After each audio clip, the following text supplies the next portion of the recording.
What's going on, everybody, and welcome on in to episode 321 of the Garage Beers podcast, brought to you proudly here on the OBR streaming network.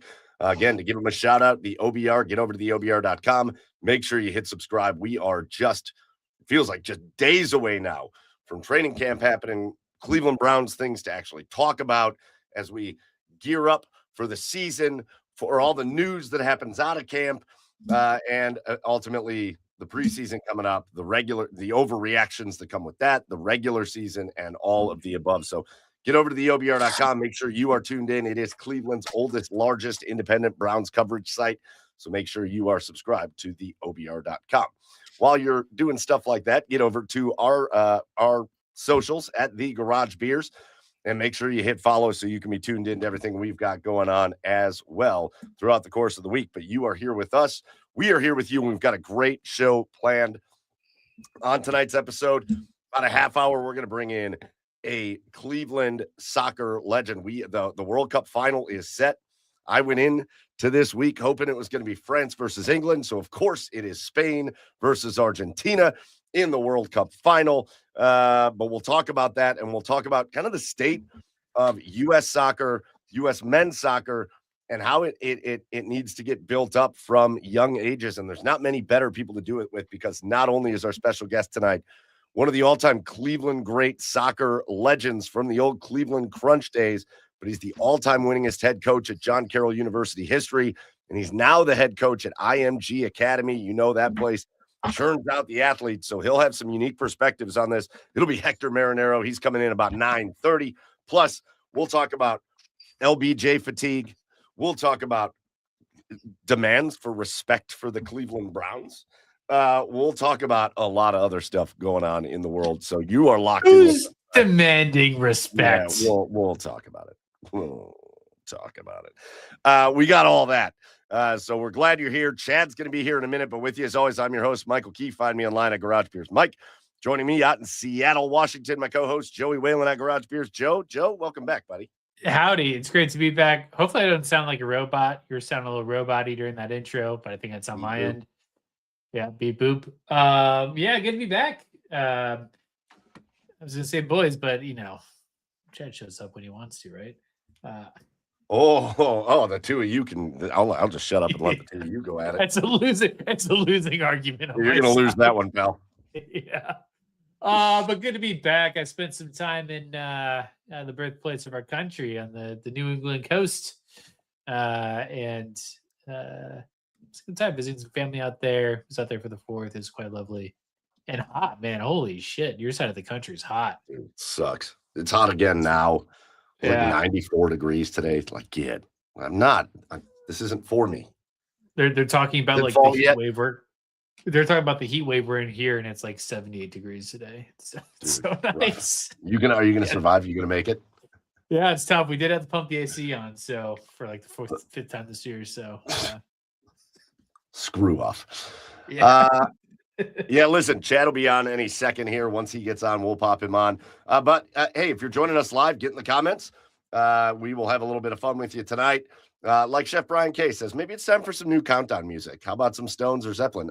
There's licensing problems with all of that. So you're going to get our bad old porn music, and you're going to like it at the beginning of the show, Brian K. All right, pal? We could find, I mean, we could find No way. I love the bad old intro song on the recorded pod. Our intro? Wait, what? Oh, yeah, the recorded version? We could do that. I guess we could, but I love our bad porn music. I love it. It's endearing to me. The first song is a banger. The second one kind of brings me. The second one's my favorite. See, we should switch them then. We should switch them. Get that little bass line going. Oh my gosh, yes. It's become synonymous with the show. Every guy that watches the show, if his wife walks in the room, he's got to be like, no, it's just a podcast. It's just a podcast. It's just dudes, honey. Don't worry. It's just a bunch. Yeah, I'm just watching dudes. It's fine. Hey, listen, Brian. We'll go with we'll maybe look into the suggestion, but for right now, enjoy the old porn music. Okay. If you are like Chef Brian K and you're joining us live, get in the comments and have a little fun with us. Flash what you're drinking up on the screen, and we'll make sure we acknowledge that. But before we get into our stuff that we're going to talk about, and we're starting with a very fun topic, we got about 20 minutes to hit it. We got to do our garage beers of the week. So, Joe, you've been gone a minute. You're back. You do the honors. What's your beer of the week? I got my Black Raven Brewing West Coast IPA. Bada bing, it's beautiful. I mean, that is like quintessential West Coast IPA color. This is really good. It's actually pretty light, 6%. Like a little flying crow in the back. Not a crow, it's a raven. But same thing. Oh, no, same thing. It's good. I like it a lot. Hell yeah. So I went to the beer store today to buy a very specific beer that I just kind of had a craving for, one of my favorite beers. But then I saw this one, and then again, I'm just kind of basing it off the World Cup, and I went, all right, England, Argentina, semifinal. Ooh. This is another British-themed beer. And it also goes along with something we talked about on the show last week a little bit. And I was like, I think I got to get it. It's actually from Cincinnati, but it is an English IPA, which for the uncultured swine out there, IPAs started in England. India refers to the East India Trading Company that was out of England, and that's where IPA started. So this is an English-style IPA. But we had a conversation about certain like cuss words that are cool in other countries that aren't cool here, and I don't like it. And we went with the C word last week. Yeah, nice. Another word that just doesn't happen here. Yeah. But man, is it a thing that happens over in the UK, and it means something over there. This beer is from Northern Row Brewing in Cincinnati, and it's called Wanker. Wanker. Nice. You wanker. And it is much more fun.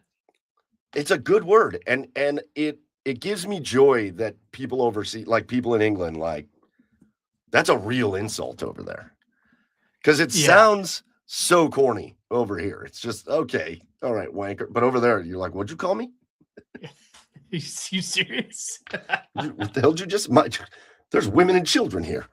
Yeah. But anyways, look at that. That's a dark. This would be Chad's. This is like Chad's worst nightmare of an IPA. This is. It's not that like piney West Coast thing, but it's just straight bitter. It's super malty, but also hoppy at the same time. Chad would hate everything about this. It's delicious. It's delicious. Yeah, the Europeans got the maltiness down. Yes. That is a good beer, but it feels like it weighs as much as like a stout. Yeah. But then it's got the taste of an IPA. It's again Chad's worst nightmare, but he is a wanker, so he's gonna have to deal with it. All right, we'll get Chad's beer when he jumps on, but let's go with our first topic. And our first topic is All-Star Week in Major League Baseball. Pretty well represented by the Cleveland Guardians. The Guardians with 3 All-Stars. The game happened yesterday. I paid no attention to Monday's events I don't know, man. I don't know. I don't Doesn't need know. a full day. I don't know why. I don't know why it doesn't draw. Like the home run derby just does nothing for me anymore. It just doesn't, Well, and it just It's a doesn't. different era. It's a different era of baseball. You got different types of players. You don't have the big bombers anymore. Like you don't have the McGuires and the Sosas and the Barry Bonds and Ken even Griffey. the yeah, you don't have those like characters anymore. And like your studs don't really participate in it. Like I think the people that could be considered in there like aren't as active in the home run derby. That's fair. Like I hate like I don't even remember the list from this year, but like I mean, Bryce it's just Harper, like Kyle Schwarber, that's good, especially in good. Philly. Well, yeah, that's expected, right? Hometown guys, but here's Shohei. Right.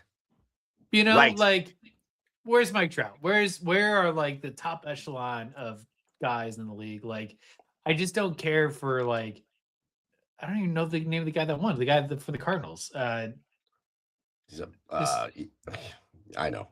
This It'd be shows, like shows it'd be how like if stupid it Chase is. DeLauder did the home run derby and won or did really well in it. Like cool for us, Everybody but, like, in Cleveland would be like, "This is amazing." Jordan Walker. Jordan Everybody Walker, in Cleveland would be yeah. like, "This is sweet." I'm sure St. Louis went ballistic. Yeah. Everybody cool else for is them. like, "Oh, all right, Yeah. okay then."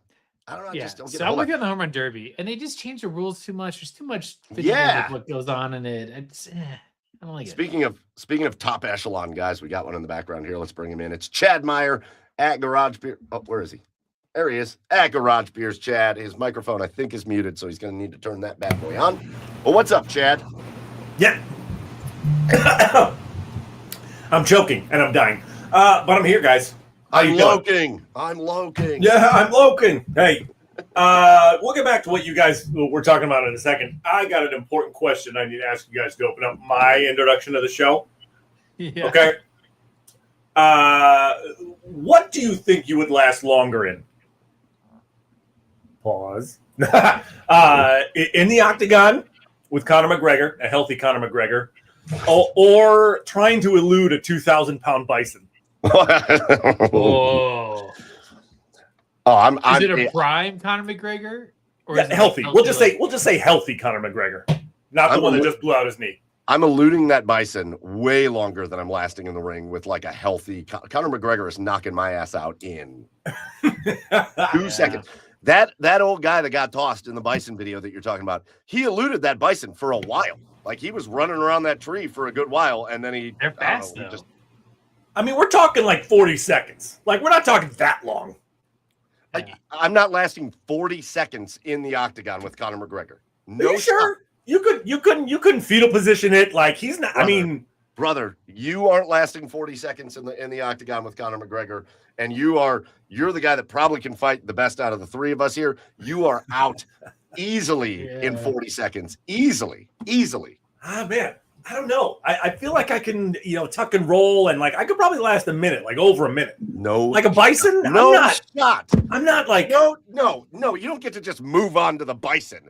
Well, yeah, I do. You don't get to just move on to the bison after you said you could last more than a minute with a healthy Conor McGregor. No, you couldn't. 1 minute, because he's probably going to sit there and toy with me for a minute. He's not a guy that goes right after you. He's a showman. Yes, he is. Conor McGregor's a showman. He's going to mess with you for a little bit.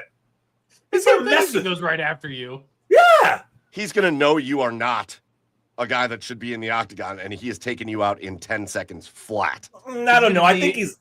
Go ahead, Joey. I was going to say, he's going to knee you right in the chin. Yeah, eventually, but he's going to toy with you a little bit. You're going to go down in the fetal position. He's just going to grab one of your legs, and you are toast. You are done. You're toast. Yeah. Okay. Well, I can run around a tree for a while and just hopefully that bison just stays on the Conor McGregor. But I think you're underestimating the agility of a bison here. You got to run around a tree hoping it gets caught, which it did, by the way. I don't know why the fuck that old man just stood there and watched that guy wrestle with the tree. Right. But he's more agile than you think. A bison is. So I don't know. I don't know. It's a tough question. It is a tough question. Because that bison can run 35 miles an hour. Okay? That bison's running 35 miles an hour. He's going to catch up to you. I think you're crazy. I think you are crazy. Like, off the walls bunk. My wife was like, "Why didn't the other cars help?" I'm like, "That bison will flip your fucking car." Yeah, no. like, what are you talking about? I'm not driving my car near a 2,000-pound animal. Fucking weirdo. Yeah, I did. It was scary. We did it. We went to a reservation in where are we in? Montana. When we were moving out here, and you could go through like this wildlife drive, and there were like 2 herds of bison that we drove by. They got about like not super close, maybe like 100 yards from the car, but it's enough, man. Like, especially when there's like 15 of them. Yeah. You lose that fight. Yeah. All right. Back to now the chat's just throwing that into this. Back to baseball. All-Star game. And we were talking about to me, it's the same thing as, and I don't know what you do. I don't know if you just have to do something drastic, but it's the same thing as the NBA too. Like, I never gave a shit about the Pro Bowl. Hockey's All-Star Game is pretty fun. But to me, the can't miss All-Star festivities for most of my life that I can remember were slam dunk 3-point contest Saturdays for the NBA and home run derby for Major League Baseball. And I just don't really care about either one at this point. I just don't care about. And Joe, I think you make a great point about the home run derby. We were used to. We grew up with Mark McGwire and Barry Bonds and Ken Griffey and Sammy Sosa and those guys just dominating in the home run derby. The 97 one here in Cleveland, one of the more fun ones, Larry Walker. And now it's just not the same. It's not the same. I can't get into these. Yeah. They should allow steroids for the All-Star week in baseball. Just for the All-Star week. That's not how steroids work, Chad. It just isn't like a boom, you're strong now. Okay, maybe 2 weeks beforehand or 3 weeks beforehand or something, right? Because that was the allure of the home run derby, was Mark McGwire just jacking 40 bombs leaving Fenway Park. Right? Or Josh Hamilton, steroids other things. Like Josh Hamilton, 28 home runs in one round. Like, yes. I mean, it's that kind of shit that made the home run derby special. Yeah, I want to watch it. I want to get excited. I want to let that, like, especially baseball for me. Baseball's the ultimate, like, I feel like I can, like, it's where I, like, let my little kid out, right? Like, when it's home run derbies, I feel like I'm a kid again. And I think, Joe, you hit it, though. It's this one, when you had Schwarber and Bryce Harper, that's cool, but we're the big guys. The big boppers. Where's your stars? Where's Jordan at? Why is he not out there? Every time Jordan's bat hits the ball, I feel like it's going 500 feet. Where is he at? Like, I don't know.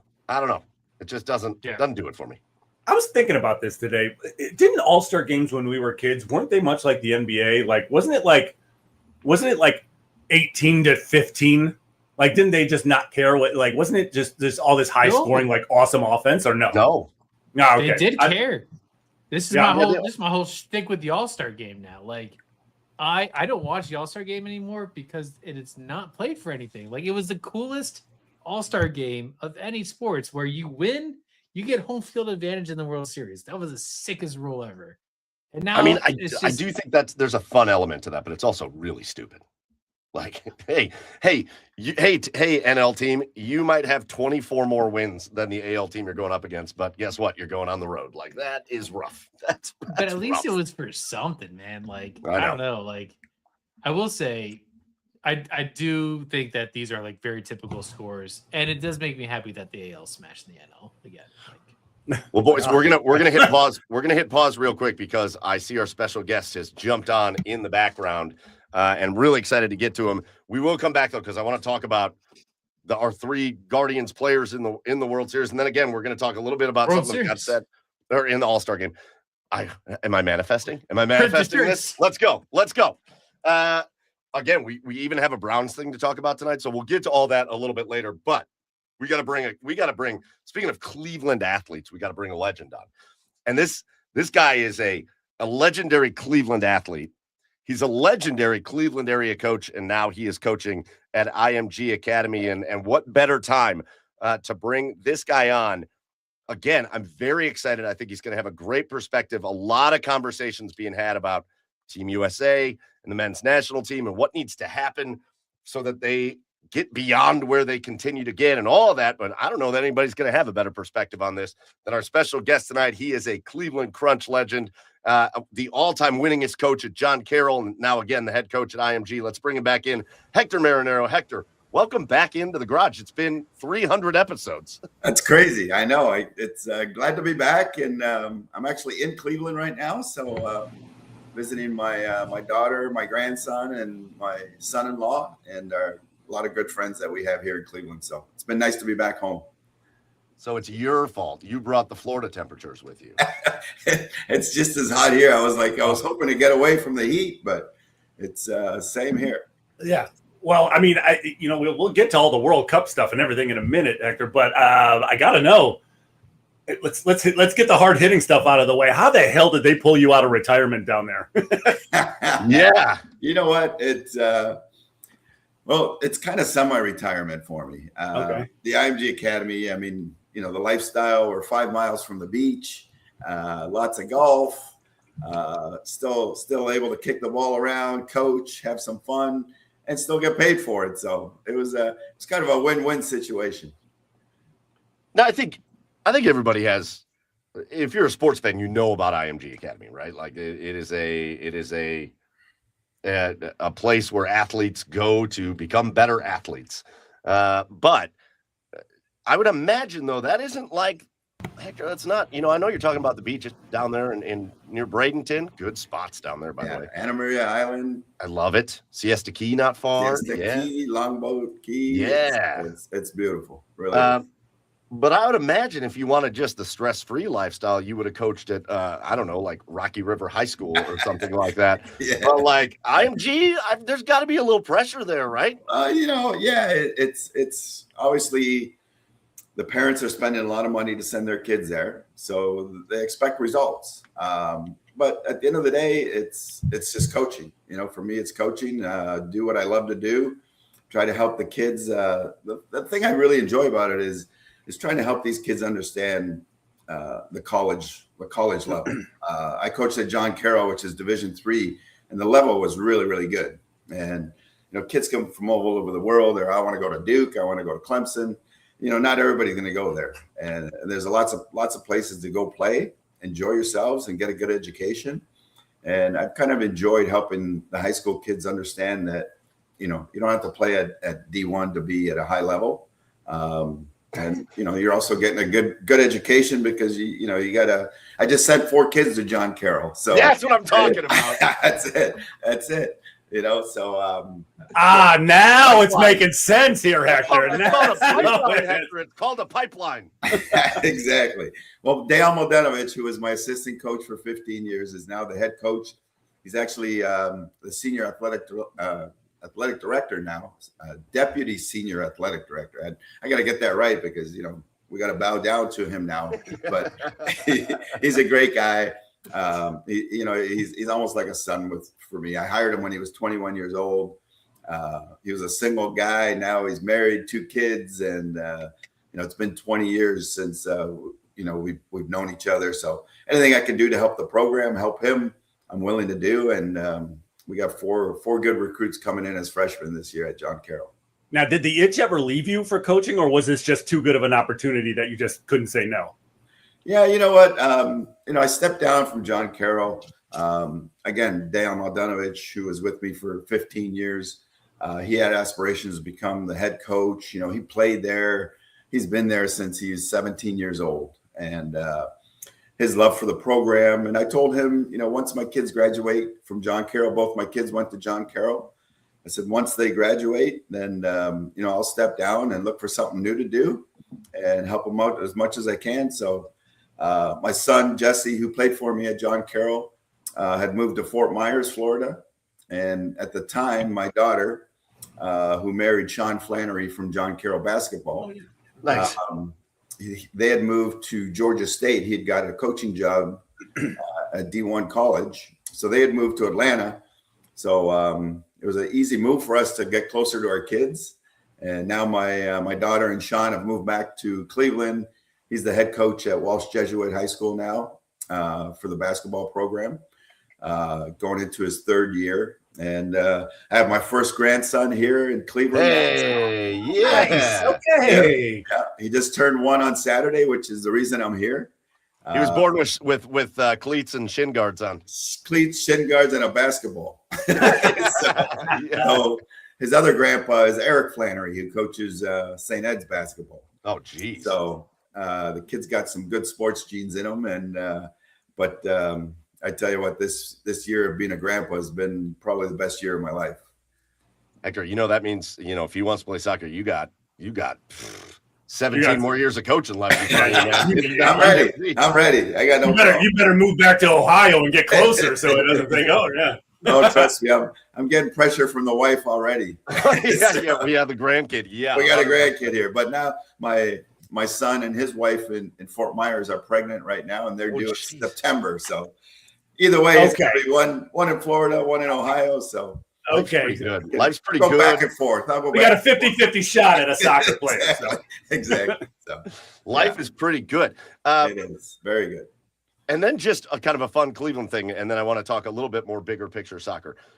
But the Cleveland Crunch are back. I mean, they've been back for a few years, but it's got to be pretty cool. Just you went through, for those of us kind of our age, there was a thing back in the day, the Crunch and the Force before that, and you and Otto and the rest of the guys, and it was a ticket, and it was fun, and it was a blast. It's got to be pretty cool for you to see, Cleveland kind of have brought that back over the last 5 or 6 years or whenever it came back. And I think they won a championship 2 years ago. And it's got to be cool for you to see that back in Cleveland, right? You know what? It's a little bittersweet, honestly. If I'm going to speak honestly here, I'm very happy for the Cleveland fans that they have an ability to go back and watch the Crunch again.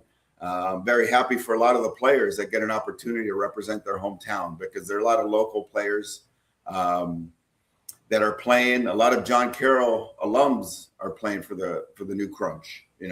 But at the same time, it was our livelihood. We would play 40 games a year. We went to practice every single day. It was our profession. Where nowadays these guys, have real jobs and they're doing this kind of on the side and stuff. But I couldn't be happier for the kids that get the opportunity to represent Cleveland and play and compete at a high level. So from that standpoint, I'm really happy for my ex-players that are playing. I have quite a few guys that I know playing, and they all represent the city really well. And I'm really proud of the players and what they've done. So it's a little bit bittersweet, but I'm glad that the Cleveland fans get an opportunity to go back, watch the kids, watch the players, and have some enjoyment, because it's a lot of fun. I have to read this comment. We just got this comment from one of our great longtime viewers here. Chef Brian K says, "Wow, my kid just walked in and saw what I was watching and said, 'Oh yeah, that guy is awesome. He's the coach at IMG.'" How does he know that? He said, "I don't know how the hell he knew that, but he did. He's a med student in Louisville, and they played lacrosse in high school. He doesn't know how he knew it, but he knows. All right. He knows that you're. I'll take it. Man, it's funny because a lot of the kids that I coach at IMG have no idea that I played or where I played or what I did.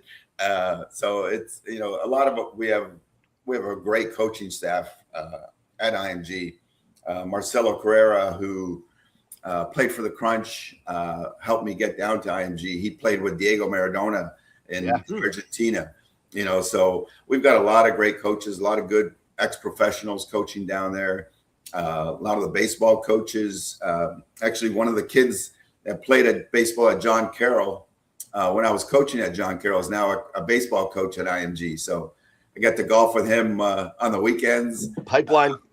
Yeah, exactly. We keep the pipeline. We're going to keep trying the pipeline. So, but his father played at John Carroll, and he played.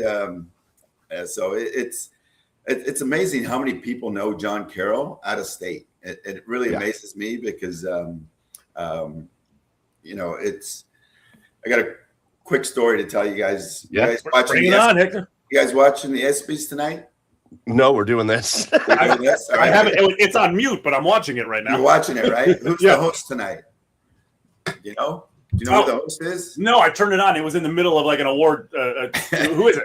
Marcelo Hernandez. Do you know who Marcelo is? He's a comedian on Saturday Night Live. Yes. Played for me at John Carroll. Oh, get out of here. Yeah. So I recruited him out of Miami.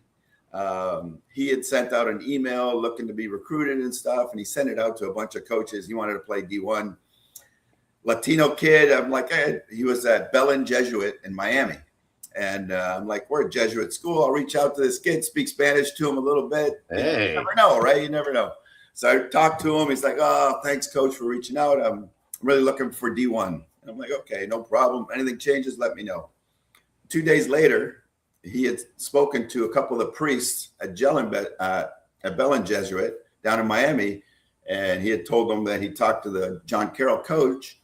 And the priest down in Miami told him, you should look at John Carroll because it's such a great school, the education. And 3 weeks later, he came up in February to University Heights from Miami on a recruiting visit and ended up committing to us. Graduated from John Carroll, played soccer for a year and a half. Halfway through his sophomore year, he came into my office and he's like, Coach, I think I'm going to quit soccer. I've kind of found my real passion. He had been moonlighting at comedy clubs in Cleveland. And he's like, I love comedy and I want to go for it. And I'm like, not a problem. All you got to do is talk to your teammates, let them know why you're quitting, and everybody will support you. And now he's on Saturday Night Live, hosting the ESPYs. A couple of weeks ago, Dayon flew down from Cleveland. And we surprised him at the Tampa Hard Rock Casino for one of his shows. So, that's cool. And what a story! It really is. It's crazy. And to watch him tonight and hosting the ESPYs after I was with him 2 weeks ago, watch him on Saturday Night Live. It's just a tremendous story. And he was in Happy Gilmore 2. Yep. Yeah, he's in the process of filming a new movie right now, and it's just crazy, like the reputation John Carroll has around the country. Man, but that's it. If you look up John Carroll alumni, it is a wild list. The football pipeline is ridiculous. Yeah. All the guys in the NFL, especially the front office guys. Yeah. Staley, I used to sit with him 5 years ago in the coaches meetings at John Carroll, and then he's coaching the San Diego Chargers like 4 years later. It's just crazy. Right. One of the nicest guys I ever met. It's funny because I got a few friends that are San Diego Charger fans, and they're like, I hate that guy. You can't win him. He's one of the nicest guys you'll ever meet. It's just a great school. There's a lot of great people there, and that's why I sent both my kids there, and I loved it. So. Boy, if I was your assistant coach, his name was Marcelo too, right?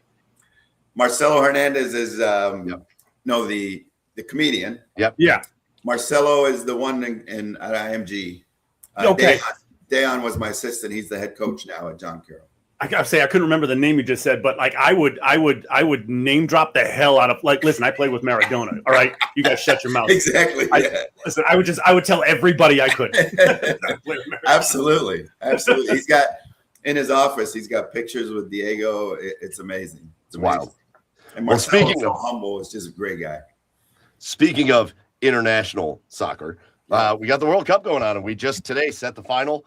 Again, I told these guys before you came on, I was kind of hoping for the France-England angle. And so, of course, we got Spain and Argentina, which is exactly how that was going to go.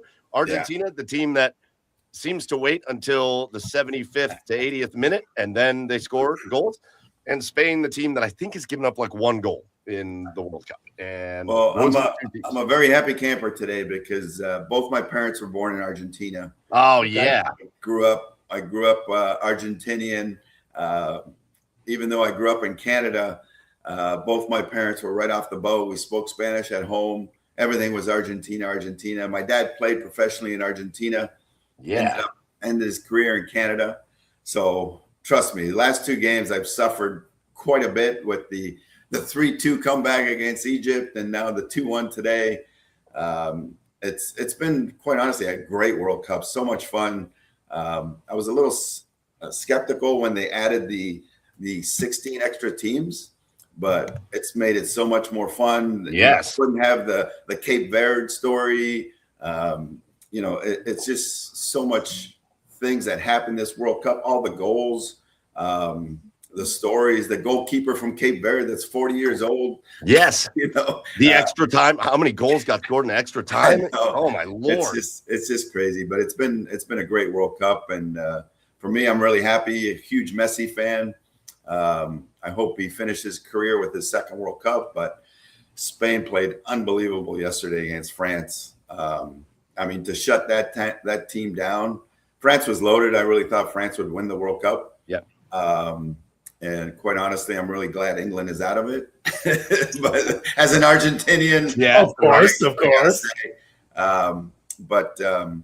It's been. I actually went to Cowboy Stadium 2-3 weeks ago with my brother. Oh, cool. To watch Messi in Austria.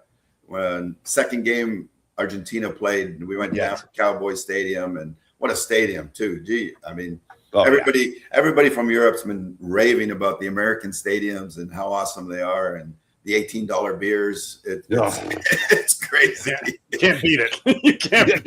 You just can't beat it. The only place he can go to have a good beer is Atlanta, thanks to the Home Depot guy. He keeps his prices down. But I've been glued to my television for about a month now, and it's just so much fun. And Sunday's game is going to be a great game. Two teams that are very similar, love to control the ball, love to possess. You got Lamine Yamal, who's a superstar in the making, young kid. You got Messi playing probably his last World Cup game. Huge storyline. Now, when you have two teams that are similar like that, how do you go about attacking each other? I think you're going to see very similar. I think Argentina, very much similar to today's game. I think Argentina possessed a little bit more, but they're going to let the other team have the ball, and then they'll sit back and defend. And then once they get the ball, then they're going to possess. The other team's going to drop back and defend. So you're going to see.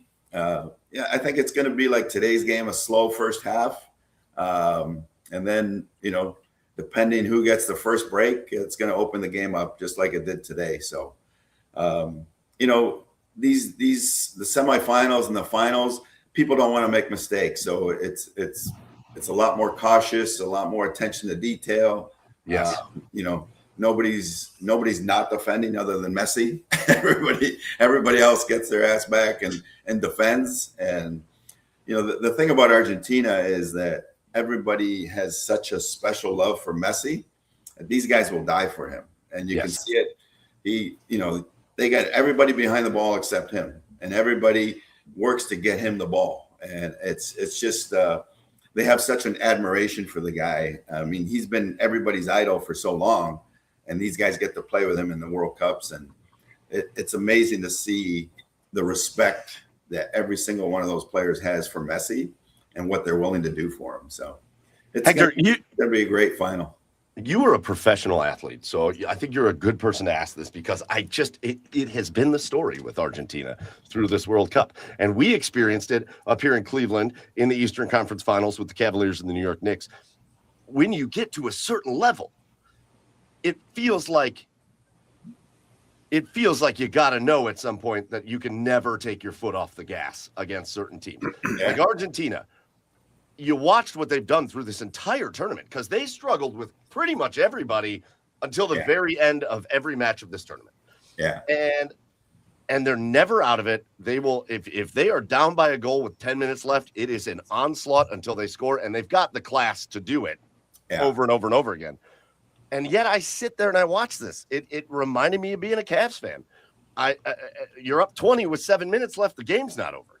Yeah. I watched England just go straight, fall back into a what I would call a prevent defense, essentially. Yeah, Coach Fazio. Coach Fazio was coaching. The old NFL prevent. Just let them dink and dunk until they score. Every time they'd force a goal kick, and their goalie would just boot it down as far as he could and just whatever. And I'm like, you're gonna lose. You're gonna lose this way, and they did. Yeah. Why is it so hard even as a professional athlete, to just be like, hey, we got to keep our foot on the gas for like 15 more minutes? Quite honestly, I don't. It's easy to blame coaches. All right, I think if you watch the game, Thierry Henry and Zlatan Ibrahimovic have been awesome Yes. to watch. Lexi Lawless, not so much, but He's been there. He's had a microphone. But I love listening to those guys because those guys played at the highest level, right? It's easy for us to sit here and say, coach should have done this, coach should have done this. But when you're on the sideline and the game's coming at you so fast, right? So if you look back to the Mexico game, England versus Mexico, all right, they went down to 10 men. They did the exact same thing. They parked the bus and they defended for almost 30 minutes and it worked, right? So now the coach, my thinking is Argentina is not Mexico. All right. So I think they went to the prevent defense way too early. But you also have the thing that like galvanizes you when you go down to 10 men. It's like, okay, back's against the wall. Yeah, we have to defend. You're galvanized. Yeah. It wasn't like that today. No. And I think Scaloni did a great job. Yes. Messi always likes to play in the middle of the park. They brought him out wide to the right, and his services from that side, and he was wide open all the time. I'm actually staying with Bruce Miller, who was the coach of the Crunch for our championships. So we're watching the game, and he's like, how is Messi wide open all the time, right? They got 9 guys behind the ball, and he's still wide open. They just kept letting him serve those balls, and he serves such quality balls. I mean, they hit 2 posts. Pickford made 2 unbelievable saves. You got to see that coming, right? Somebody go stand on Messi, deny him the ball, do something. Because he assisted both goals. I mean, the first goal was a great shot, but Fernandez was 5 yards outside the box when he took the shot. Yes. I mean, and they had 9 guys by the penalty spot. It's like, where's your second line ever? They had 9 guys across the box and nobody, the guy looks up, he sees that. I'm like shooting, right? So, and he had a shot, but there was nobody near him. And he's 5 yards from the top of the box. I mean, they just dropped way too deep. And then, he kept taking off all his attacking players and putting defenders on, which how are you going to keep the ball with just Harry Kane and Jude Bellingham, Right. Yeah. Then you got all defenders, right? And then what happens? It's 1-0. What happens if they tie it up, right? You still got to go to overtime. And, he gambled, and I think he's going to get crucified for it. But like you said, when you're in the heat of battle, it's not easy. I look back at just the OIC championships and being in the championship game, and it's like, God, should I do this? Should I do that? And you're second guessing yourself, and I guarantee you it's at every level, right? Because you don't want to make that mistake that costs you the team. But I think, he went too defensive too early and just took off too many quality players and put on, big burly defenders, and they just couldn't keep the ball. I got it. That assist on that second goal. Again, Messi's a guy that's known for his left foot. He always loves, so they put him out right, and he kicks the most perfect crosser. Yeah, unbelievable. With his right foot. Unbelievable. He goes right.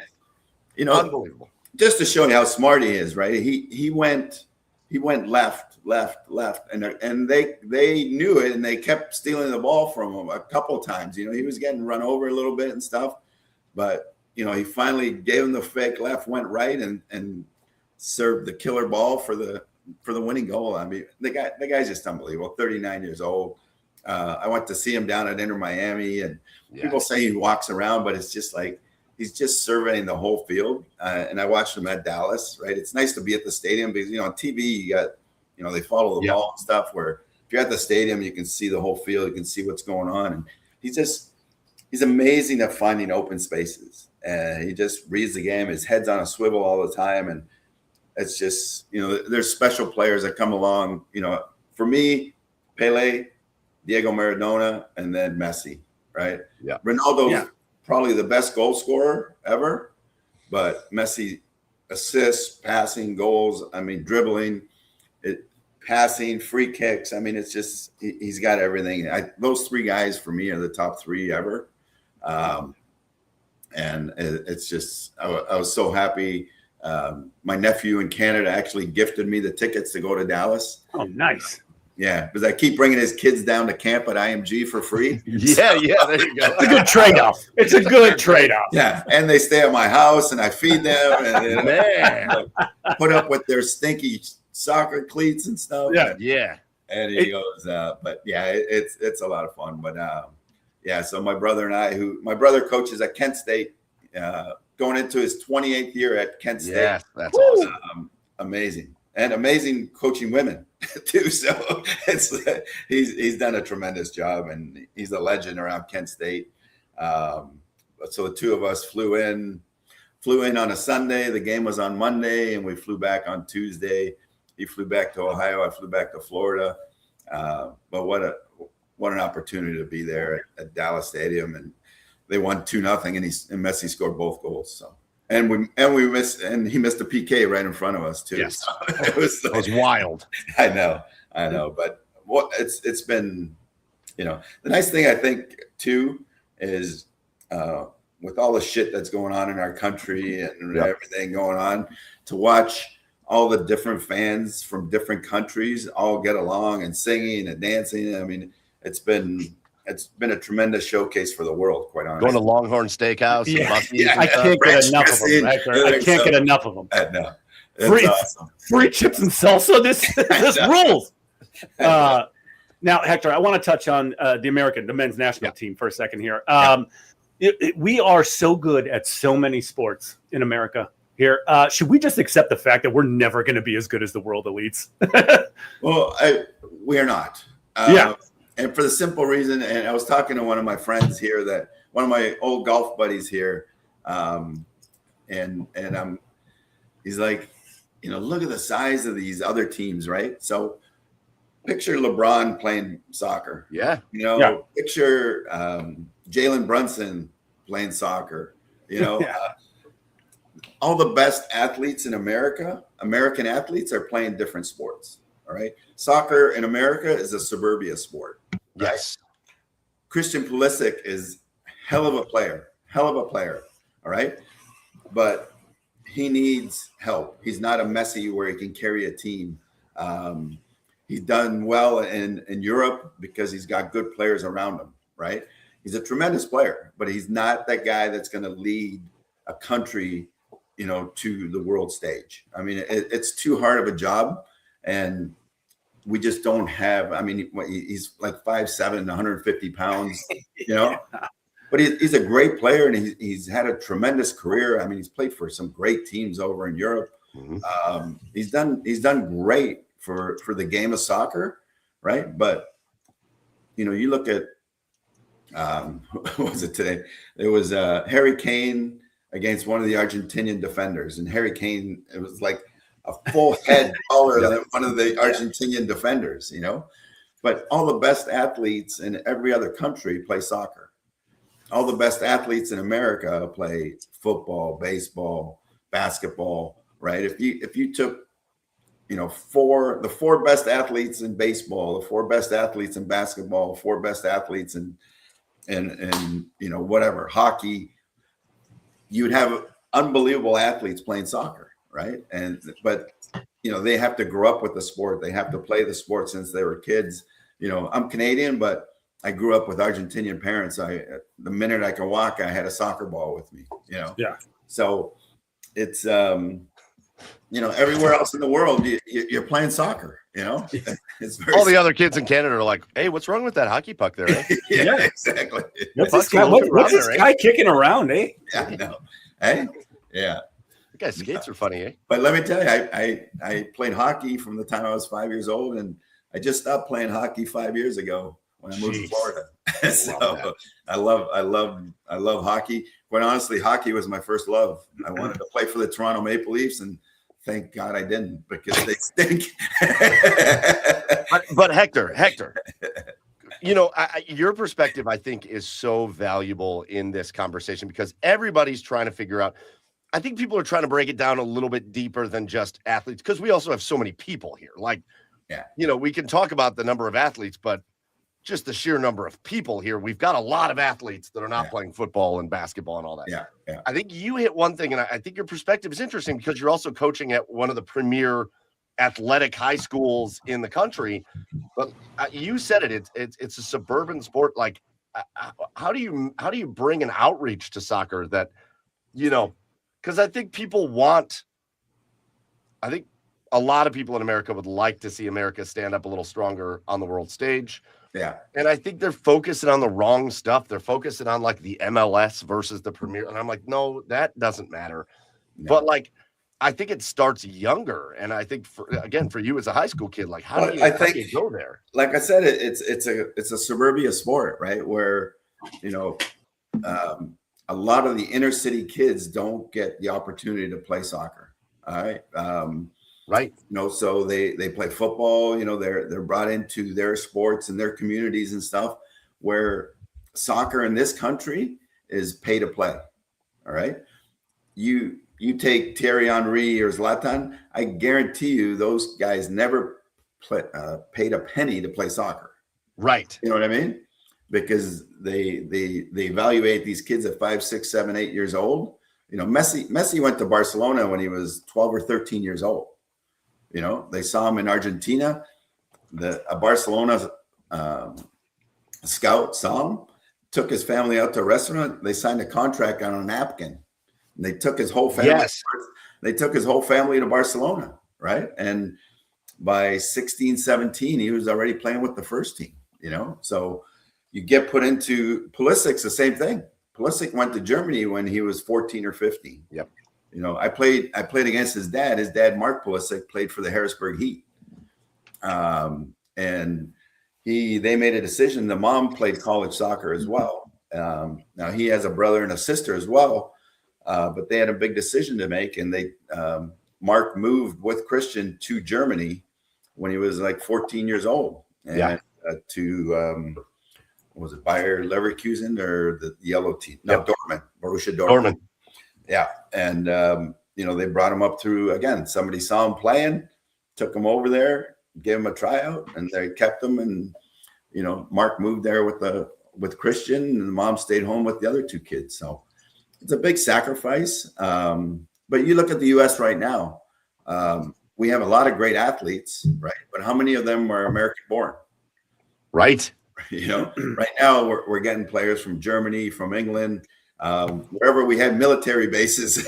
Yes. There's kids somewhere around the line, and the U.S. is doing a good job of finding those players. And the Balogun was on the ESPYs this morning. He presented the first trophy to Jalen Brunson. Yes. He's from Nigeria.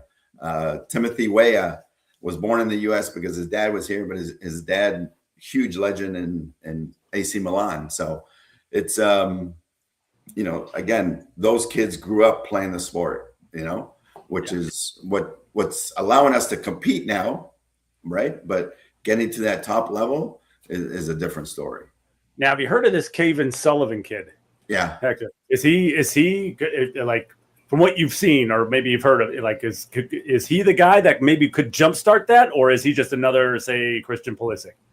You know what? He's I seen him play. He was down at IMG. We host the Generation Adidas Showcase every year at IMG. So we get to see all the top MLS teams, their youth teams. And he was playing for Philadelphia. He had just signed, but he was still playing with the U17 because I think he was only 15 at the time. Tremendous talent, all right, but I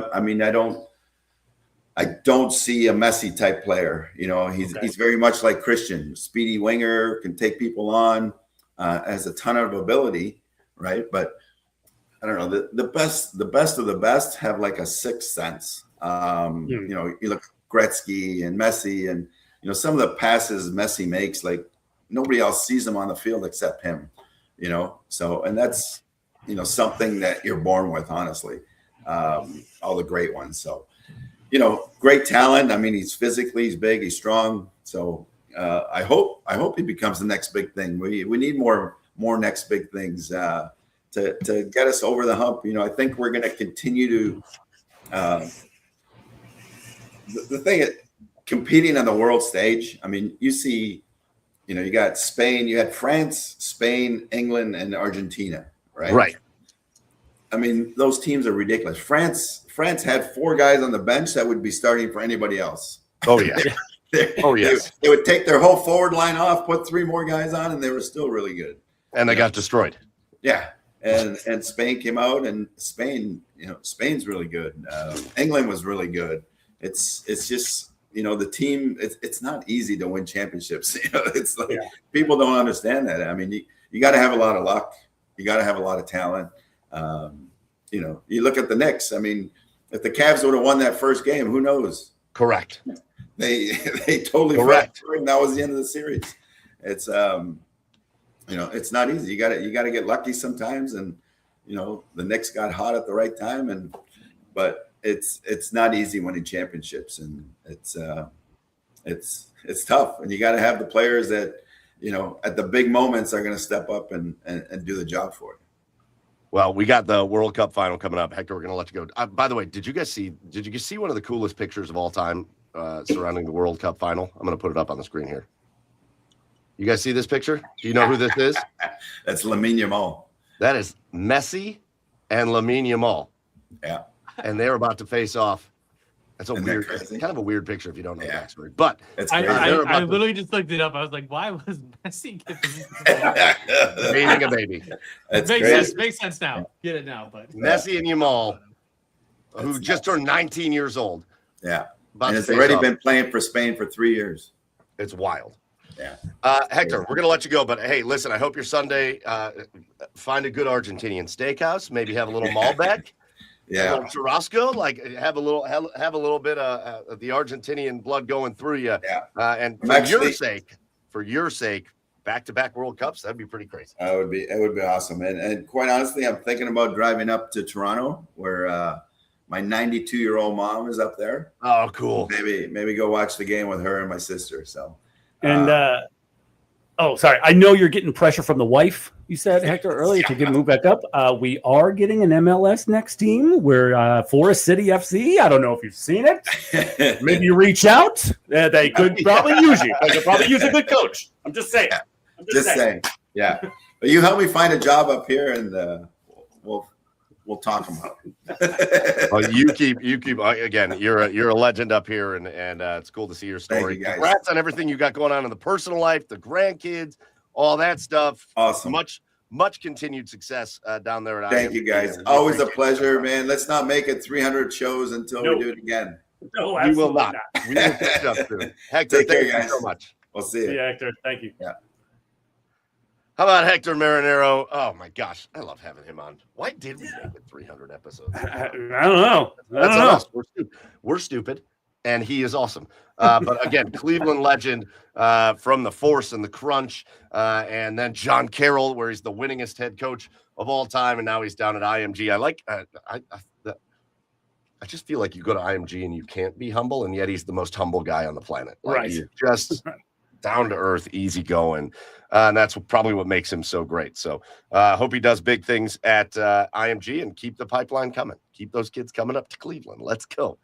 All right, boys, we're going to go back to baseball in a minute. But now that we're here at this 10 o'clock hour, we got to do two things. Chad, one, you got to tell us, what's your beer? We didn't even do your beer. You know what? I threw the cans away already, but it was Dogfish Head, the Sunshine Daydream Lager. It's a good one. Beer. It was a good beer. It was a good beer. It's a good summer beer. Solid one. Yeah. We also should just right now just get our asshole of the week out of the way. Sure. So I'll lead us off for asshole of the week. And this comes from, I had a different one lined up, and I'm not even going to put it in like honorable mention. I just threw it out the window this afternoon. My asshole of the week are Little League baseball coaches. Oh boy. Whoa. Oh no. Oh no. What we got your first bad experience. Christ. Oh, okay. No, I knew going into coaching Patrick's team, I knew there were going to be some coaches that just like take this really seriously, and then coaches that don't, or whatever. Yeah. I'm the coach that I told all the parents before the year. My main goal is two things. I do want your kids to get better over the course of the year, and I'll do my best to help with that. But I want them to want to come back and play next year. That's the goal. That is the goal in me coaching 3rd and 4th grade kids in baseball. Sure. And anybody that takes it more serious than that, I think, is weird as hell. Especially for rec. This is rec baseball. This is not some hot stove league where people paid a bunch of money or what. This is rec ass baseball. And so I didn't have a lot of bad experiences throughout the course of the year. And frankly, I think because I was so laid back, the other coaches tended to be laid back. There were a few.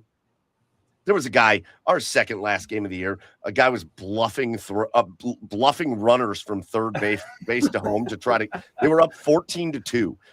And he was bluffing runners from third to home, even though you can't steal home, to try to get our catcher to throw the ball. And I went off. It's the only time I yelled at anybody. I came out of the dugout and was like, what the hell are we doing out here?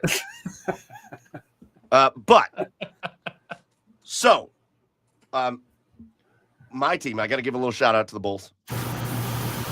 Whoa. I don't know if we got to mute that or what. That sounds like you just fell into like a vacuum cleaner. Jeez. My boys went 0-12 in the regular season. Is what it is. We were a young squad. We'll be better next year. But we got to the playoffs. We won our first game in the playoffs. Let's go. We won our first game in the playoffs. Then we played the number 1 seed in the playoffs, and it was 2-1 in the last inning.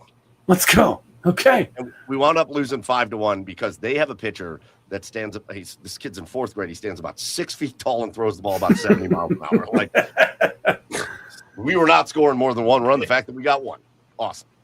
And we went out, and we went out with good sportsmanship. We went out having fun. My kids and their families stayed about 45 minutes after the game out in Elyria, just hanging out. We brought hot dogs. It was fun. I get a text today, and it is from the coach of one of the teams that I didn't vibe with very well out in Amherst. But I get a text from him. He said, hey, coach, this is Coach so-and-so. Hey, I know you guys lost to the team in Elyria. I'll actually read you the exact text because I don't know the name. I don't know. It's so ridiculous. I don't know that I could recall it. All right. I'm hearing some disturbing news from other coaches about the team in Elyria. Can you send me a picture of what they did in your scorebook? Kids are apparently switching jerseys to pitch. Jesus Christ. So I'm driving when I get this text, and I'm like, I don't even know what the hell this guy's talking about. Like, we lost the game to these guys fair and square.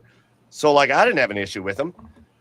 And so I called him, and I'm like, what do we got to know? And he goes into this whole thing. Well, here's what I find out. His team is the 2nd place team in the league. Okay. And the team in Elyria is the number 1 team. They're undefeated. And it hit me all of a sudden. He's trying to find dirt on, like, I guess there was a question of, like, were kids over pitching their, because you can only pitch so many pitches in a game. Were kids over pitching their eligibility and like switching jersey numbers or whatever between games, blah, blah, blah, blah, blah. But it didn't even involve this guy's team. This douchebag. Now, listen, here's the thing.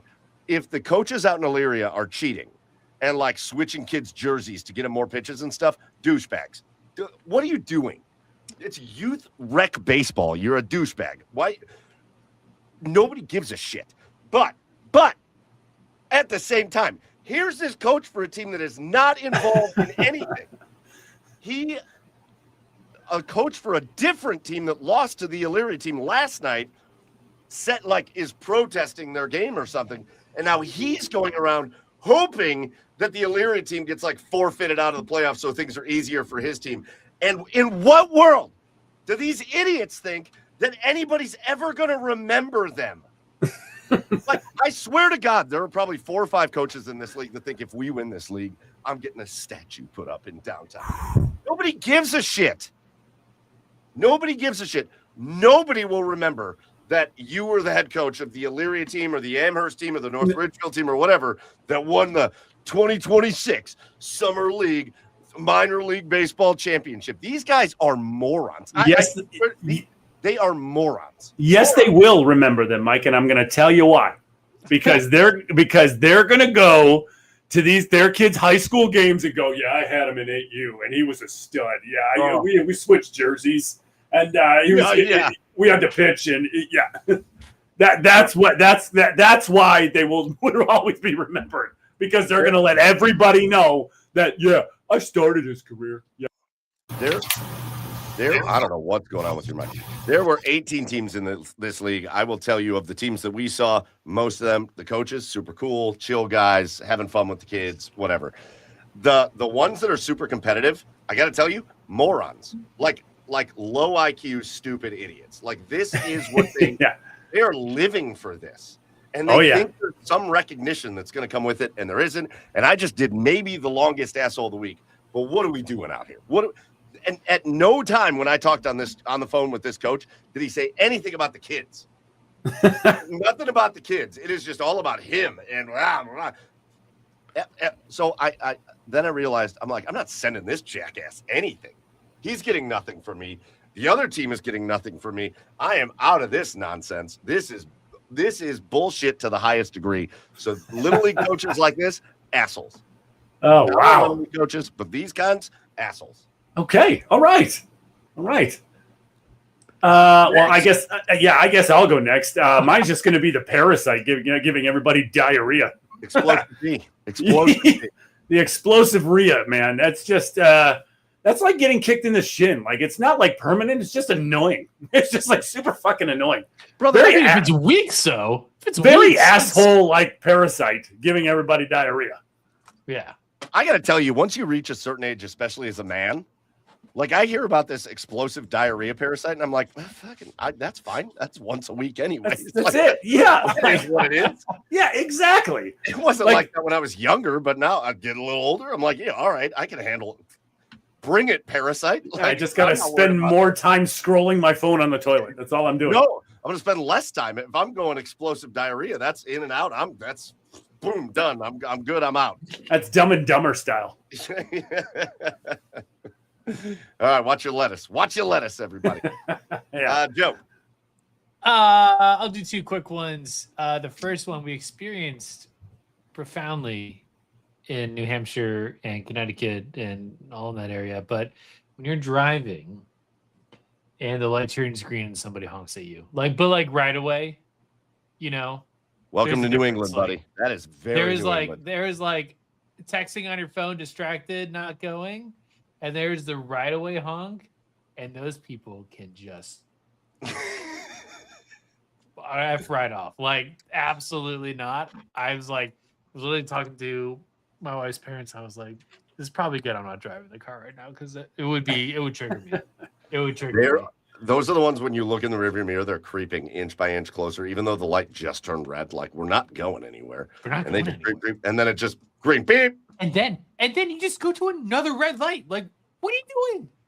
Who cares? The other one is the start times for these semifinal games. Noon Pacific, horrible time to start any game of any sport. You got to remember where are these teams at? Right? Sorry. No. I'm sorry. No. When this thing was in Africa, Qatar, we all did their time zones. We did their prime time. We are not doing prime time for the U.S. because what? It's more popular in Europe? Nah, bullshit. Grow the sport here. This is our World Cup. Put it in our time, damn it. Stay up to 2 a.m. I don't care. You West Coast people are just going to have to deal with it, okay, Joe? Hey. Okay? You with your fancy schmancy weather, okay? And your NFL game starting at 8 and ending at 4. We can still have dinner afterward. Okay? You're just going to have to deal with a little World Cup action.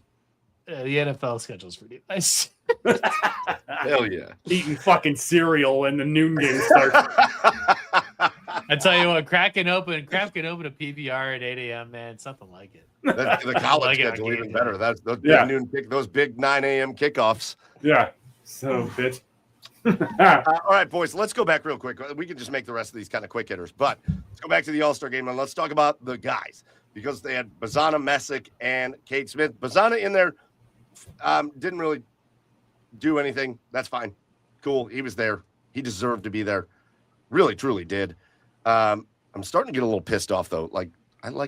Can we just let Bazana be the second baseman? All the talk around Cleveland is, I don't think Bazana's the second baseman of the future. He's like maybe left field. Why? Do we have to keep doing this? Why do we have to keep doing this? It's fucking dumb. Let Cooper Ingle be a catcher. Let Travis Bazzana be a second Yeah. baseman. Would you please let these guys play where they play? Like, what are we doing? But anyways, I'm happy for Although Travis there's Bazzana.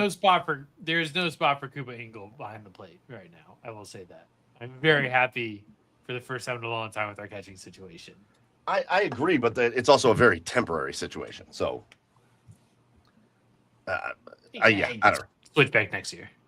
But let's talk about the guys that were unbelievable, which was really the entire American League pitching staff was unbelievable. They were running a no-hitter for a while against the NL All-Stars. But Parker Messick came into the game and was, what did he have, a 10-pitch inning? Yeah. I think he actually got the first 2 outs in 4 pitches. Yeah. And then he really had to work that last at bat to get a 6-pitch at bat to get the 3rd out, but he was unbelievable. And then Cade Smith comes in, and this was my second favorite moment of the game. I'll get to my favorite later. But Cade Smith comes in, and my second favorite moment of the game, they've got Bryce Harper mic'd up. The broadcast team is talking to him during his at-bat against Cade Smith, and Cade throws him a two-strike splitter that just disappeared. I love when they do the overlay of a fastball he threw and the splitter he threw, and it just went same, gone. Yeah. And Bryce Harper, when he's walking off the field, he's like, what was his quote? I think he goes, "Oh, that's just disgusting, guys." That was just disgusting. Sorry, guys. Just walking off the field. Like Caden Parker, man, for 2 guys in their first All-Star game, all 3 of them were in their first All-Star game, but man, did they look like they belonged. That was beautiful. For sure. That was beautiful stuff. I have a question for you. I mean, it's kind of unrelated, but on the same plane as talking about, Parker and Travis. Both you guys, with all these young kids getting huge extensions now, Connor Griffin, JJ Weatherhold, like a bunch of other guys, who would you extend first? Bazzana, DeLauder, or Parker? Ooh. It's down to 2 guys for me. Yeah.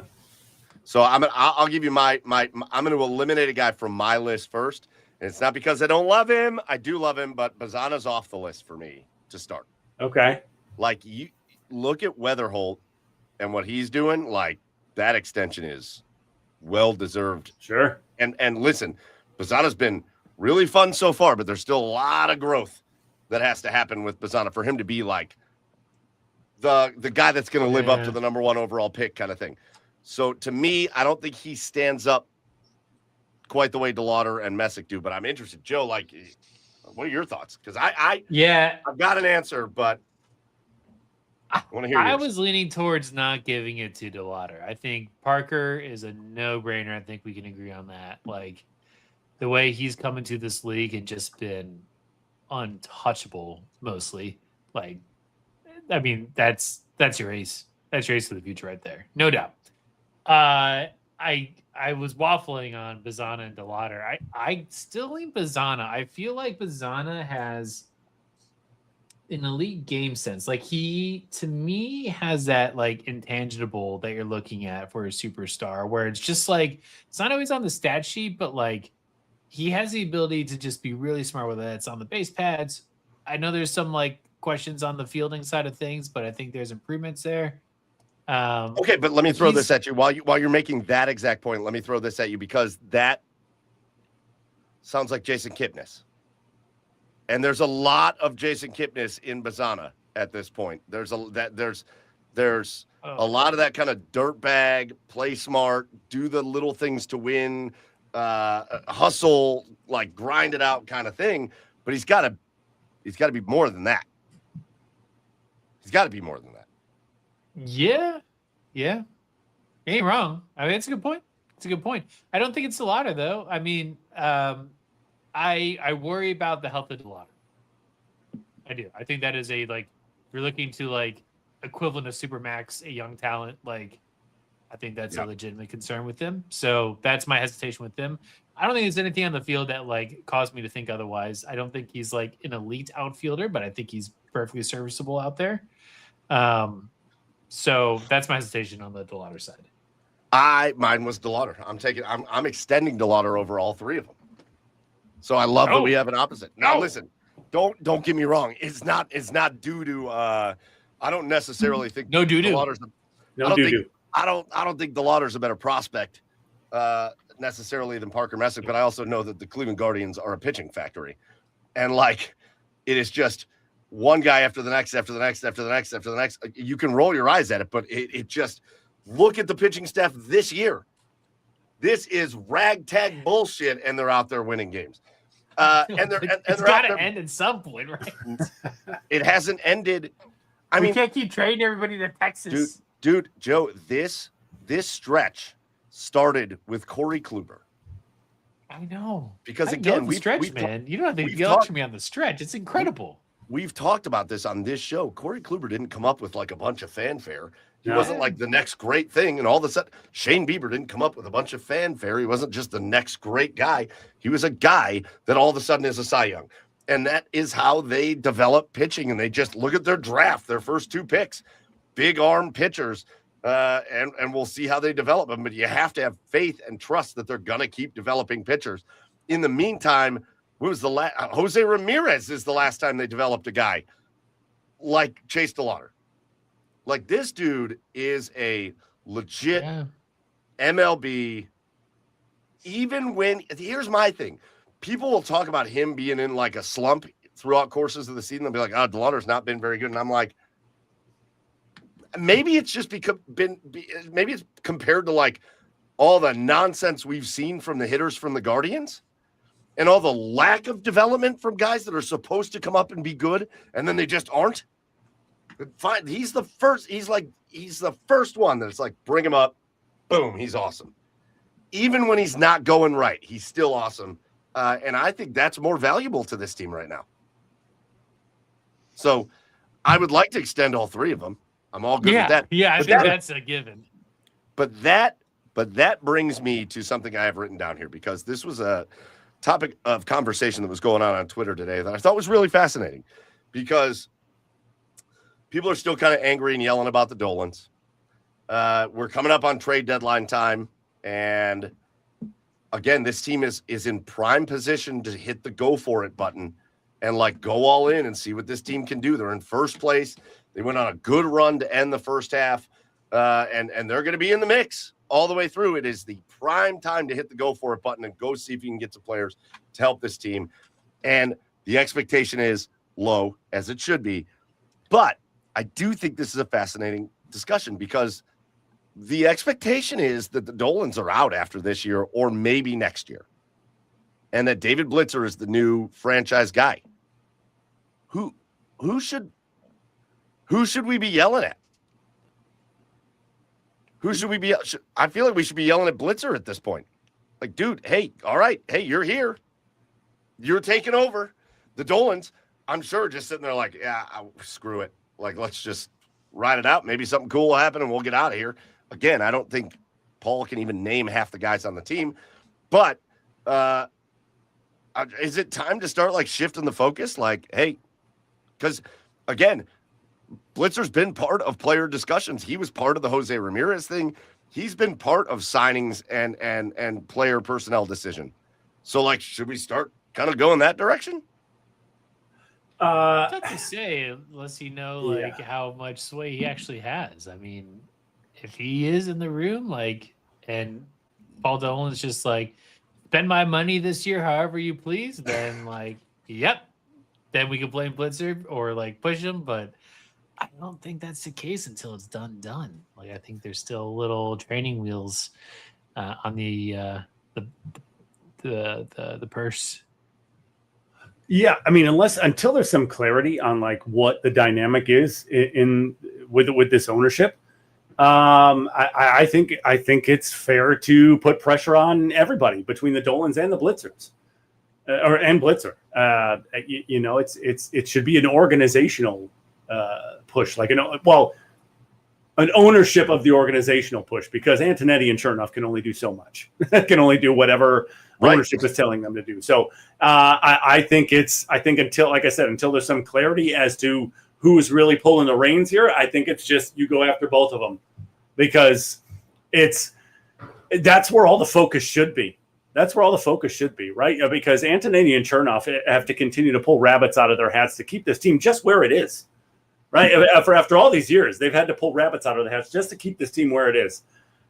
So if this team is to go all in and it's a blitzer, it's a Dolan, it's both of them right now, but until someone comes out and says, no, David has the reins, here you go. Oh no, Dolan, it's still his team. I think it's both. You just push after both of them. Fair enough. Well, hey, it was fun. It was cool seeing, first of all, Messick and Cade Smith just dominate in the All-Star game. That was very fun. Yeah. It was cool to just see Bazana there. I mean, man, think about the fact that kid didn't even make it up to the majors until the end of April, and he's an All-Star. And I think the world, the ceiling is just outrageous for that kid. And hopefully he keeps developing. But now it's time. Friday, Guardians get back in action. They just that series that they wrapped up the first half with, guys. This is the last thing we'll say about the Guardians. You went into the hottest team in baseball. The Miami Marlins, for like a month and a half, were the hottest team in baseball. Yeah. Their pitching was unbelievable. Their hitting has been great. And I knew it in game one when they went up against Alcantara. And they just went up and they went down there and got a win. And pitching was great. Hitting was timely. Yeah. And you went up against one of the best pitchers in the National League on the hottest team in the National League, and you got the win. And then you finish out the sweep. I hope that they can find a way to maintain the momentum that you would normally take from that. Sure. Again, this is why I hate the All-Star break sometimes, is you want them to take the momentum from that and ride it. Hopefully they can find it. But that series was awesome, boys. That was awesome. Yeah, it was great. And, the division, it's really theirs to lose. Like, I know they're, still a half game back from Chicago, maybe? But they're in first. They're in first? Okay. Yep. It's really theirs to lose. Like, there's really nothing exciting about the Central. I think, the White Sox are coming. I think probably 2 more years, and they're going to be like a really formidable team that is really well developed and very deep. But there's really nothing else that, like, you have to win those games in the Central. I think that is like, if we're going to set goals for the rest of this season, it is win every series against a Central opponent. Yeah. You can't drop those games. I mean, it's just too close. It's tough to get separation in a division like this, and you have to win every series. Non-negotiable. Love it. Well, yeah, they will go into the second half in first place, and we'll see what they do. We'll see if somebody hits a button to say, hey, I mean, you need bullpen arms. You need a bat. You have to find a bat somewhere. We can't keep trotting out like 3 guys that are just lost causes out there. But we'll see if there's a chance that they hit a button to go all in on this season, or if we're just going to sit. I don't anticipate it, especially after the comments from, I don't remember whether it was Chernoff or Antonetti or who said it, but like, well, it's basically once we get DeLauder and Angel Martinez and Jose Ramirez back, it's basically like we made 3 trades. I hate you. Oh, that was Paul Dolan. That was Paul Dolan. Was that Paul Dolan? That was Paul Dolan. God, I hate him. I hate his guts. Yeah. Mm-hmm. Oh, what a dumb thing. Why does he ever get to talk? I don't know. He is worse than Jimmy Haslam when he talks. Yeah. He's worse than Jimmy Haslam when he talks. Oh, brutal. So distasteful. So bad. Okay. This was a segment on a radio show this morning, and I cannot wait to talk about it. It's my least favorite of the radio shows because of who hosts it on ESPN Cleveland. I don't even want to say his name because I just think the guy's a trash bag. Unless you like spousal. You and Johnny Manziel have something in common. Well, fuck that too. God, both of them. Well, a couple of things. They both have probably done blow. Ship them both off to the sun. I do not care. But said radio host it's like Voldemort. I will not name him. Went on this rant about how people are picking the Browns to finish like 30, 31, 32 in the NFL this year. And where's the respect for the Browns and the Browns? Nobody respects the Browns. And why don't you get respect? And blah, blah, blah, blah. And he's just yelling and hollering. And I'm like, man, he's drinking already, but whatever. And Boys, tell me. I want you to answer this. I don't even want to chat, man. You guys tell me. What should maybe like 0 to 100? What should the respect level be for the Cleveland Browns around the NFL? What's low? Zero is low. Can we go to negative? Can we go into negative? Yeah, it's fine. Oh, okay. Yeah, negative 100. Yeah. Let's flip this. Let's flip this thing. An honest answer, like 3. Like legitimately, like I feel like they deserve a 3 out of 100 respect. Like there's no reason to say otherwise. 3 is all the defense, by the way. Only defense, no offense or special teams. We had this conversation a little bit about the Blue Jackets last week about how I think Bill Simmons called them the most irrelevant franchise in sports, and everybody in Blue Jackets land went crazy. And I thought, it's hard to argue. Not wrong, yeah. And all the people went crazy about it. And then I'm sitting here going, even as a fan, do we not realize what we are a fan of? Like, if you're a Blue Jackets fan, do you not realize? I know they're fun, and I know they're nice, and they're good guys, and they're fun to root for, and hooray. But, like, do you not realize the historic lack of success for almost 3 decades? Yeah. Do we not realize that? Yeah. If you're a Browns fan and you're worked up about somebody saying they don't respect the Browns, do you not realize what we've been a fan of for the last 3 decades? There's nothing to respect. It doesn't. I do not take that in a way where I'm talking about the players individually. You can respect. No. You talked about offense, Joe. Quinshon Judkins, Harold Fannin. Give me those wide receivers. Like, there's plenty of guys to root for. Carson Schlesinger and Denzel Ward on the D. Plenty of guys to root for. This is not an individual thing for me, but like organizationally, yeah. Did you wake up this morning from a 30 fucking year coma? What respect are you talking about? Yeah, colossal fuck up after colossal fuck up after colossal fuck up. Respect. I root for this team. I hate this organization. I think almost more than any organization in sports. They are disgusting. I mean, they are top to bottom. And there's a lot of people that make the ship run kind of thing. I think everyone in that building is shit. Like, I honestly think that they are all bad at their jobs from every department. I don't want to talk about the food or the service or the cleanliness. Man, though, but everyone that operates that team on like a visible level to the public eye, horrible. Yeah, and you can't deny it. I know Andrew Berry's had the last, a couple of good drafts the last couple of years, but the results haven't shown it on the field. The results haven't been there. And ultimately, it's a result-oriented business. So right now, Andrew Berry's bad at his job. Until they start winning football games, everybody in that front office, it doesn't deserve any respect. Brother, respect? Yeah. Respect? Aren't we the town that's all about LeBron James?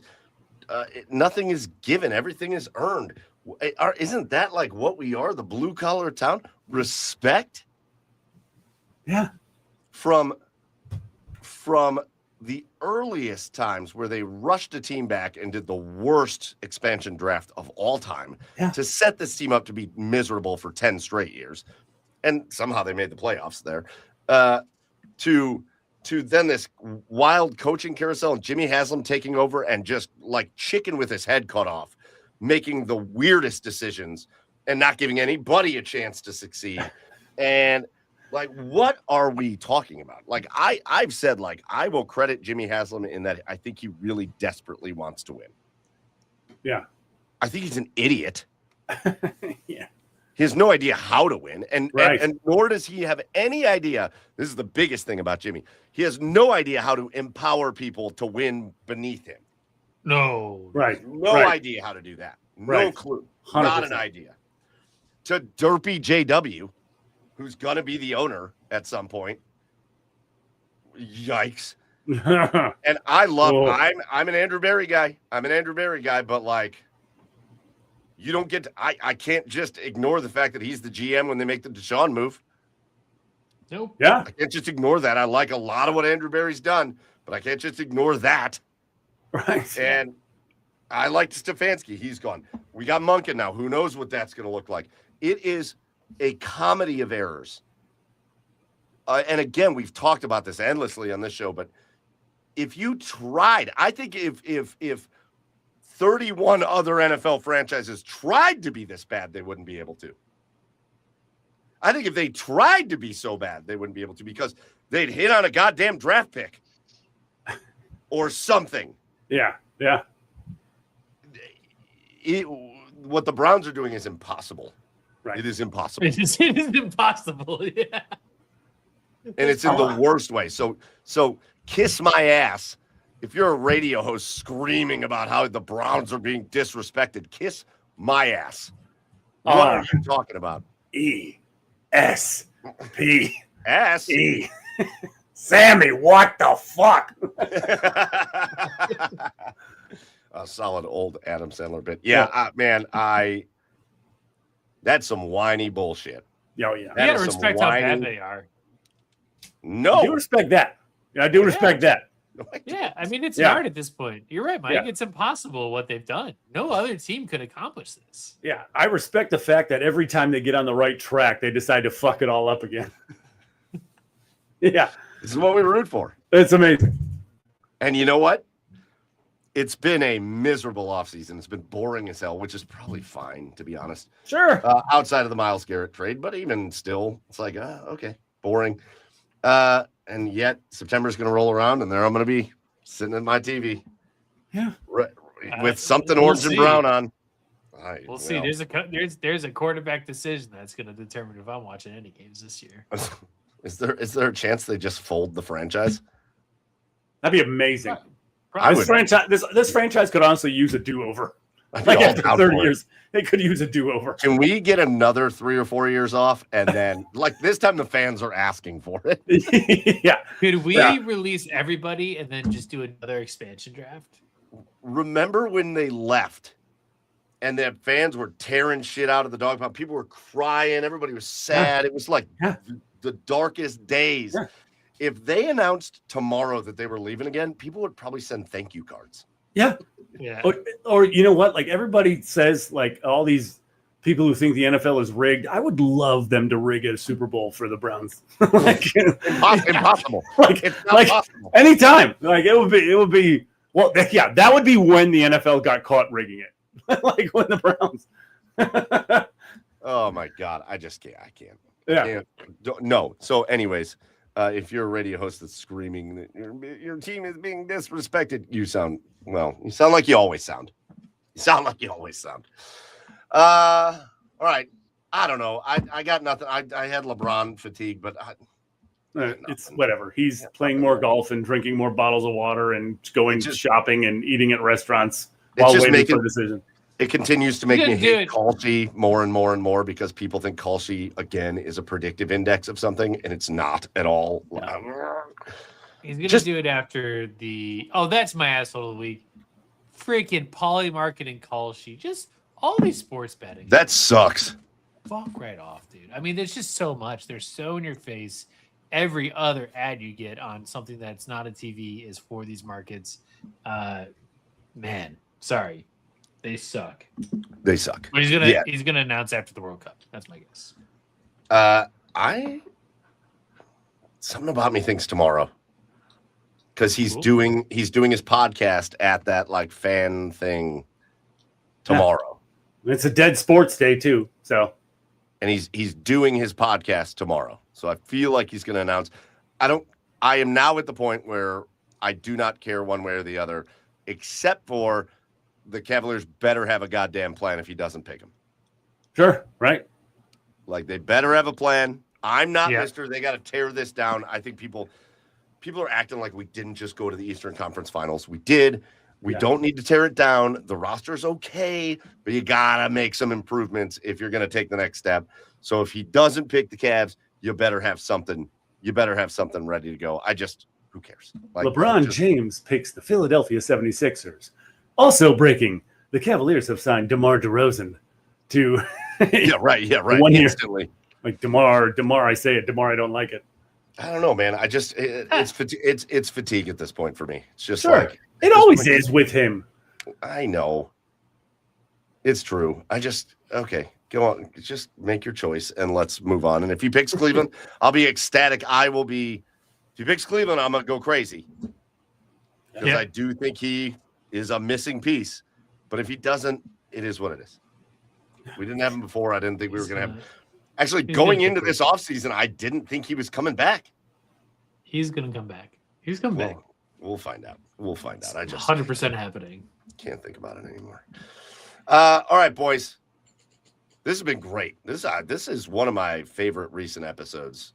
Big shout out to our special guest. But before we get out of here, we got to do our cheers of the week, where it's the opposite of the asshole of the week. It's the cheers of the week. So let's see, Joe. I think I went first last time. Joe, why don't you go first? Just since it'll be concluded before our next show, the World Cup, man. I mean, it's just hell yeah. I think the three host nations did an incredible job putting it on. I think there was a lot of really good buzz and storylines. It was engaging. I think just a really good, like Hector said, just a really good kind of show support from different nations in a time that I feel like we all needed to see people happy, enjoying sports, and having a good time. So yeah, cheers to all that's brought us.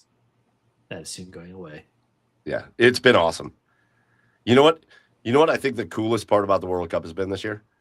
All the madness, all the extra time goals, all the upsets and the teams that made runs and all that. And I kind of like this. And yet it was the 4 teams that everybody thought was going to get to the end were the 4 teams at the end. So it was all the madness. And then the top 4 teams made their way through it. I think that's pretty cool. I think that's a cool way to do it. Yeah. All right, good one, Joe. Mine, I will go with mine next. I'm going to go back to the All-Star game. Boys, if you didn't watch the All-Star game, if you didn't see it, if you were living under a rock today and you missed the recap videos, the All-Star games, Sandlot tribute that they did was, I think, one of the coolest things I've ever seen. I think it's one of the coolest things I've ever seen. They had kids dressed up like they were in the movie The Sandlot, ride their bikes out onto the field. The players were out there. It was an unbelievable fireworks display. They had Ray Charles, America the Beautiful going, which is the best. That should be the national anthem at this point. That is the best America song that there is. You got Ray Charles' voice filling the stadium, the fireworks. The moment that stands out to me, you had, it's Brandon Moss for the Phillies, is out in the outfield. And one of the kids that rides their bikes goes up and stops right next to him. And they're looking around at everything. And he's just got tears, he talked about it after the game. He's like, I don't know what that was, but I couldn't stop crying. I couldn't, it just was unbelievable. The All-Star game, I think, take it or leave it. But that production, whoever came up with that idea, huge cheers. It's one of the coolest, production value things I've seen at a sporting event in forever. That was awesome. Nice. Chad. My cheers. Jesus. There you are. You're back. What's your cheer? Now we're back. I'm starting to have the same mic issue that you were having with this mic back in it. My cheers goes to that bison for just claiming his territory. It's mating season up there in Yellowstone, and that guy was just so pissed he wasn't getting any bison vag. So he goes, you know what? I'm taking it out on this fucking guy. I'm taking it out on this fucking guy. You're near me. You're within 100 yards of me. Fuck you, guy. Okay. My other cheers goes to retro TV, because I am enjoying the hell out of watching these old TV shows that I always knew existed but never watched. I just finished Cheers. What a series! Oh, so what a good series! So now Hulu just uploaded the full series of MASH. I've moved on to MASH now. So here we are. I just keep going through old TV show after old TV show. Plus, it's an easy binge watch because having to get up as early as I do, I can't stay up for shit anymore. So it's an easy binge watch. I got one last one, and I meant to throw this out, but it happened tonight. I saw it happen tonight. I just think it's one of my favorite athletes of all time. I think it's probably one of everybody's favorite athletes of all time.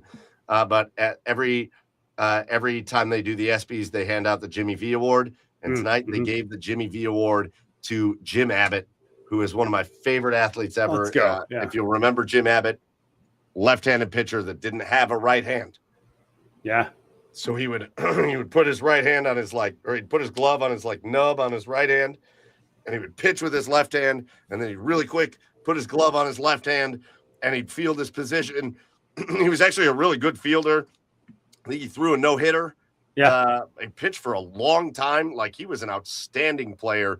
And, I can't believe it took this long for him to get the Jimmy V Perseverance Award because, whoa, to do what he did with the limitations that he had, really cool. So he gets cheers, too. He's literally one of my favorite. Yeah. Every time, whoever he was pitching for, the Yankees or the Sox or whatever, every time they'd come to town and he was pitching, I always made sure. I was like, I remember just being young and being like, Mom, we have to go to that game. We got to go see Jim Abbott pitch. Yeah, I was. He never let me down. I just talked Fletch about him, and he's starting to try to do his wind up and trying to field the ball. That's sick. It's awesome. All right, boys. Episode 321 in the books. Last order of business for us, just to give out our thank yous. First, our thank you goes out to our special guest tonight. Again, Cleveland soccer legend, JCU all-time winningest head coach for their soccer program, and now the head coach at IMG Academy. I thought he gave great. First of all, the stories, just looking back, he's got a lot of good stuff going on in his life, and the insight that he gave on the state of USA men's soccer and how it can ever stand up on the world stage. Hector Marinaro was awesome tonight. Just a great interview. We will not wait 300 episodes to have him back on. He was great.